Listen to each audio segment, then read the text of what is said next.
Реален оптимизам или предупредување во завиена форма дека Македонија останува во чекалната на големото европско семејство. На еден месец до одлуката на Советот на Европската Унија, шефот на македонската дипломатија најавува дека постои ризик ниту октомври да не биде месецот во кој ќе добиеме датум за преговори со Европската Унија. Наспроти целата кампања која ја водеше владата, бројните фотографии од висина дека готово ќе добиеме датум, Никола Димитров во интервју за агенција Европа предупредува за ризици кои се закануваат на Македонија. Сите погледи се сега свртени кон средината на октомври. Мислам дека влогот е таков што има сериозни размислувања во престолнините за начинот да се зграбчи оваа прилика во момент кога нема многу прилики за успех.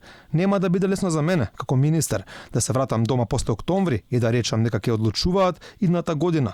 Потребно ни е политичко гориво за да продолжиме да одиме напред.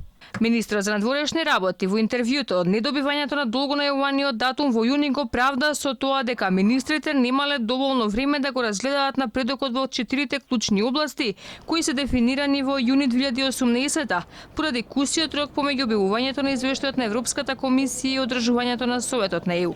Во обид да го прикрие евентуалниот неуспех, Димитров најавува и нова теза, односно дека недобивањето на датум ќе ги зајакнале скептиците, националистичките сили и популистите, а тоа ќе одело во корист на оние кои се сомневаат во европскиот проект.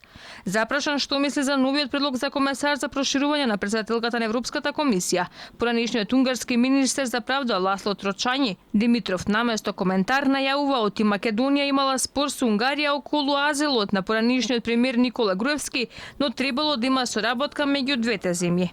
Охрабрени сме и ги цениме пораките на избраната претседателка во однос на нашиот регион, нејзиниот интерес и цениме дека во Европската комисија е навистина важно да се сочуваат двата столба врз кои почива успешно членство.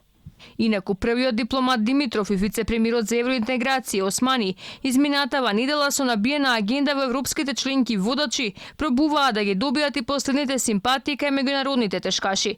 Но освен изјавите на владините представници, ниту една земја во која беа во посета не даде никаква изјава ниту пак ветување за поддршка.